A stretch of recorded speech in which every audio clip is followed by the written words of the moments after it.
that this is just the beginning, and we will not be silent in the face of injustice. The protesters eventually made their way to 60th and Capitol. Police say there was no word of any disruptions or arrests. New at 10 tonight, back on the job. A huge explosion this summer injured 5 Milwaukee firefighters.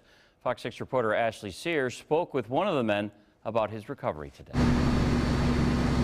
The investigation took us to a upper of a duplex. Milwaukee firefighter Raymond Groth doesn't remember much from a gas leak this past June. I just happened to be first in. But what he cannot forget, scary moments that led to a brush with death. The house exploded on us. Don't remember too much after that. He was thrown down a flight of stairs, eventually making it outside. Groth and 4 other firefighters were badly burned. It was a pretty big explosion, pretty traumatic. With burns on his face, arms, and hands, he spent 3 weeks in the ICU and months at home.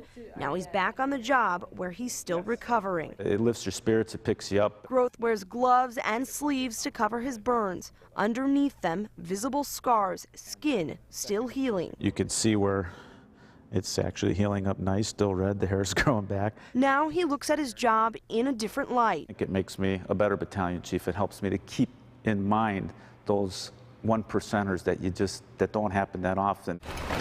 And surprisingly has no hesitations going back on another call. What we do is very dangerous. It's what we're trained to do and we enjoy doing it. In the end, he sees himself as lucky, happy to be back at work, happy to be healthy. To think that, 1, we weren't killed, and 2, that we're able to come back at such a short time, there's no doubt in my mind that, for me, God played a role in making sure that all of those things happened the way they were supposed to. In Milwaukee, Ashley Sears, Fox 6 News. Now, 4 of the 5 injured firefighters are back on the job. A captain is still recovering, but should be back on the job by next spring. A memorial service for one of the Azana Salon shooting victims